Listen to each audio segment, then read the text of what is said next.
Good news out of Arizona.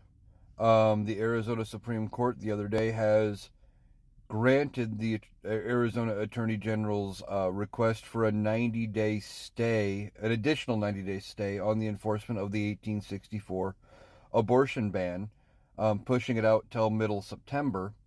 Um, and that extra 90 days basically is enough time that the repeal that I talked about in a previous video will have taken effect roughly around the same time. Um, and the Arizona Attorney General is going to probably try to still appeal that ban to the Supreme Court if they need to give themselves a few extra days to make sure that the repeal law is in effect. Then it is not a then the appeal to the Supreme Court wouldn't be an issue anymore. Basically, they just want to buy enough time to make sure the 1864 law never actually goes back into effect. Um, because they were, as I talked about in a previous video, they were working up against a timing issue. And so that's a good thing out of Arizona. I'm glad they got that dealt with. They still have the 15-week ban they have to deal with, but at least they got this much done.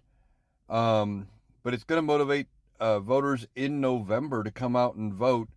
And I would not be surprised if statewide they flip Arizona blue, at least just blue enough to give Democrats control of the state legislature so they can go ahead and maybe get that 15-week ban completely gone and repealed and changed.